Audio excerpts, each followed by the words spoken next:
नमस्कार दोस्तों, मैं हूं कुबेर और आप देख रहे हैं ओबीएन यानी वन भारत न्यूज। दोस्तों, चुनाव के परिणाम आ चुके हैं और कौन विजेता है और किसने हार का सामना किया है आप सबको पता लग चुका है। दोस्तों, आज मैं बैठा हूं तारानगर से आरएलपी प्रत्याशी मुकेश जी लाटा के साथ और उनसे बात कर लेते हैं, रूबरू हो जाते हैं कि उन्हें जो है वो, एक तो सभी को पता है कि उन्हें जो टिकट है वो थोड़ी लेट मिली थी, तो उस पर भी अपन बात कर लेंगे।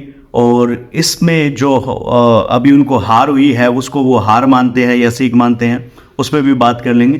तो चलिए बात कर लेते हैं मुकेश जी लाटा से। मुकेश जी, आपका स्वागत है ओबीएन पर। नमस्कार ओबीएन न्यूज़ का। मुकेश जी, सबसे पहले अपना संक्षिप्त में परिचय दीजिए हमारे दर्शकों को। मैं मुकेश लाटा और अभी हाल ही में तारानगर विधानसभा से राष्ट्रीय लोकतांत्रिक पार्टी का विधानसभा प्रत्याशी था और चुनाव भी मैंने लड़ा था और बखूबी आपने मुझे सभी ने बहुत प्रेम और सौहार्द दिया था। उसी की बदौलत मुझे 680 के करीब मेरे को वोट मिले थे और उसमें 57 वोट मुझे सरकारी कर्मचारियों ने भी दिए थे। उनका भी हृदय से आभार व्यक्त करता हूं और निरंतर पूरी तारानगर की आवाम के हमेशा हेल्पलाइन पे मौजूद रहूँगा और 24 घंटे तारानगर सेवा के लिए मैं तत्पर रहूँगा। जो मैंने बोला वो मैंने हमेशा किया है। मुकेश जी, राजनीति में आने से पहले आप क्या करते थे? मेरे पिताजी का स्वयं का अखबार है दैनिक, उसको बनाने का, उसके अंदर न्यूज़ एडिटिंग करने का, उनमें मतलब प्रकाशन करने से लेके सारे काम मैं करता था। एज ए पत्रकार आप समझ सकते हैं, मुझे सारा काम करता था। और आरएलपी पार्टी से आप कब जुड़े थे? कुछ समय पहले यहाँ पे विधानसभा चुनाव की घोषणा हुई थी। उस समय के दौरान टिकटों का बंटवारा हुआ था। भारतीय जनता पार्टी के हमारे स्थानीय उम्मीदवार थे श्री राजेंद्र जी राठौड़, और जो स्थानीय उम्मीदवार बन के मतलब चूरू छोड़ के और तारानगर शिफ्ट हुए थे, उसका एक मतलब उस समय थोड़ा सा धक्का सा लगा था। तो उस समय मैंने भावना में एक वीडियो जारी कर दिया था। उस वीडियो के तहत पहले मैं भारतीय जनता पार्टी के अंदर प्रदेश के अंदर पद पे रह चुका हूं और उस वीडियो के अंदर मैंने भारतीय जनता पार्टी और कांग्रेस की दोनों के क्रियाकलाप देख के कुछ समझ भी नहीं आया था। तो वो ये वीडियो जारी हो गया था और उस वीडियो के अंदर आरएलपी सुप्रीमो ने वो देखा और थोड़ा सा उनको लगा कि ये भाई ईमानदारी से काम करता है और 24 घंटे हेल्पलाइन के अंदर काम करते रहते हैं। इसलिए हनुमान जी ने याद किया और तुरंत उनके पास पहुँच गए और आरएलपी से उम्मीदवार बना दिए गए। वो वीडियो से पहले आप आरएलपी से नहीं जुड़े हुए थे? नहीं, आरएलपी से मैं वीडियो जारी होने के बाद में जुड़े। तो जब आप आरएलपी से जुड़े तो आरएलपी की तुलना में, आपने पहले बताया कि आप भाजपा से जुड़े हुए थे, तो भाजपा तो बहुत बड़ी पार्टी है आरएलपी की तुलना में, तो आपने इतनी बड़ी पार्टी को क्यों छोड़ा? देखिए, इस पार्टी के अंदर बहुत बढ़िया मतलब मैं मानता हूँ कि अनुशासन है, लेकिन ये स्थानीय जो नेताओं ने और इन्होंने अपने अंगुलियों पे नचाने वाली पार्टी बना ली थी। अब एक शीर्ष के नेता बन के और आप मतलब मुख्यमंत्री की दौड़ में जा रहे हैं और आपके इस हिसाब की आपने 7 बार आप विधायक रह गए, 8 बार विधायक रह गए, उसके बाद में आपके खुद की जिले की, खुद की तहसील की ये हालत है कि जो सोचने में बनती है। आप आज मीडिया है, आज पूरी मीडिया जगह जगह दिखाती है कि भाई जो 4 बार मिनिस्टर कहीं रह चुके हैं और जो 3 बार विधायक है, नेता, बड़े बड़े नेताओं में शुमार उनके नाम, और उनके गृह जिले की ये दशा है, तो ये निंदनीय है। इस बात को सोच के ही मैंने राजनीति में आने के बारे में सोचा। तो अगर जैसे आपने आरएलपी को चुना, तो अगर मान लो अभी आपको वोट कितने मिले वहाँ में? मेरे को लगभग 700 वोट के करीब मिले। 700 के करीब आपको वोट मिले। तो अगर आपको वहाँ पे किसी पार्टी में मिलना होता, बीजेपी या कांग्रेस में, तो आप कौन सी पार्टी चूज करते? मैं नहीं मिलता, मैं किसी भी पार्टी में नहीं मिलता, क्योंकि आरएलपी आज कुछ नहीं है। उस समय हम मानते हैं कि भारतीय जनता पार्टी का आप समय उठा के देख लीजिए, उस समय भारतीय जनता पार्टी में कुछ भी नहीं थी, 1 या 2 सीट के ऊपर सिमट के रह गई थी। आज हम मानते हैं कि हम 2 सीट 3 सीट के ऊपर आरएलपी पीछे रही थी। इस बार हनुमान बेनीवाल जी खुद एक स्वयं सीट, एक अपनी सीट पे जीते हैं, लेकिन हम आने वाले समय के अंदर आरएलपी 200 के 200 विधानसभा सीटों के ऊपर बढ़िया मजबूती से काम करेगी, क्योंकि जनता को काम चाहिए। जनता को काम, आज कांग्रेस, बीजेपी, ये सब पार्टी खाली पार्टी नहीं देखती है। आपने देखा है गहलोत जी के शासन में, गहलोत जी ने भी लास्ट 2 सालों में खूब काम किए थे, जनता खूब एकदम हर तरीके से उनको सहायता दी थी, लेकिन जनता ने उसको नकार के बीजेपी को, क्यों? भारतीय जनता पार्टी के पास कोई वो विजन नहीं था विशेष कि वो उस मुद्दे पे वो लेकर जनता ने परिवर्तन किया है। तो ये जनता जनार्दन है। ये आज कांग्रेस को दिया था, फिर भारतीय जनता पार्टी को दिया, और जनता ने चाहा तो वो एक बार आरएलपी को भी जरूर पूर्ण बहुमत देगी और सरकार बनाने का मौका देगी। और जनता ने चाहा तो जनता का विश्वास हम कभी नहीं टूटने देंगे।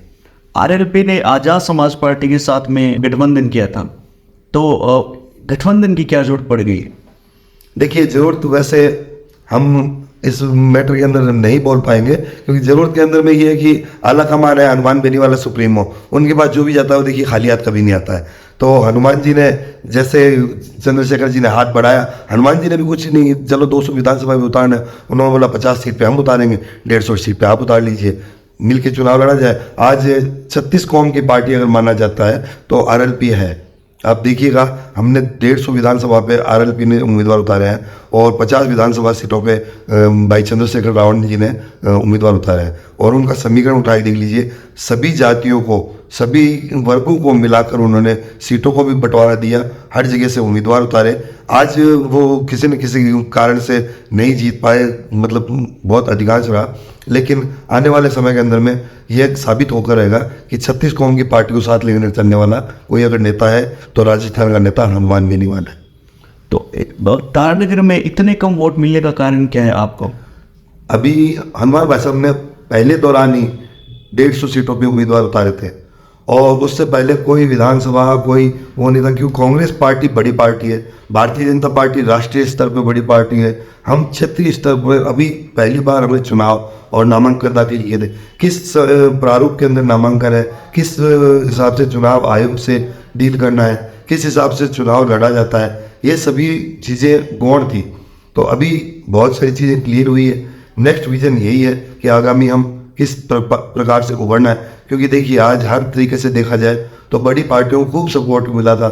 बहुत सारी जगह हमको सुनने मिला था कि राजगढ़ के अंदर किसी फैक्ट्री इंडस्ट्री एरिया में राजेंद्र जी राठौड़ का खूब सारा पैसा मिला है, या कांग्रेस का खूब सारा पैसा मिला है। यहाँ पे पैसों का लेन देन बहुत भारी मात्रा में हुआ है, लेकिन हमारी पार्टी ईमानदारी ऊपर चलती है, और ईमानदारी से हम सरकार बनाएंगे, ईमानदारी से हम पूर्ण बहुमत से लेकर 2027-28 का चुनाव हम निकाल के दिखा देंगे। और मैं आज आपके इस मीडिया के माध्यम से, आपके ओबीएन न्यूज़ चैनल के माध्यम से आज ही घोषणा करके दे रहा हूँ, आने वाली विधानसभा चुनाव के अंदर 6 की 6 विधानसभा चुरू से आरएलपी के उम्मीदवार जीत के निकलेंगे।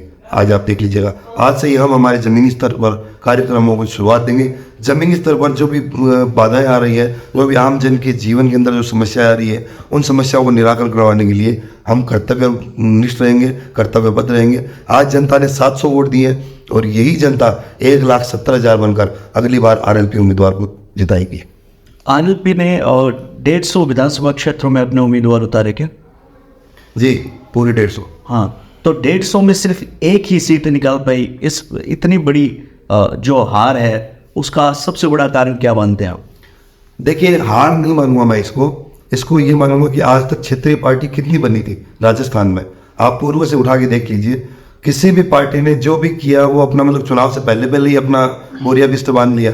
लेकिन हनुमान जी ने क्षेत्रीय पार्टी बनाई, हर सीट के ऊपर उम्मीदवार उतारे, हर सीट को मतलब हर तरीके से हर संभव प्रयास करके उन्होंने जो चीज़ें प्रोवाइड करवानी थी वो हर स्थान पर प्रोवाइड करवाई। 150 सीटों पर उम्मीदवार, हाँ कुछ जगह विश्वासघात भी हुए, कुछ जगह पर्चे भी वापस उठाए गए और नामांकन वापस लिए गए, लेकिन उन लोगों से आहत होकर हनुमान जी ने कभी ये नहीं कहा कि हम कुछ इसमें बैक आएंगे, नहीं।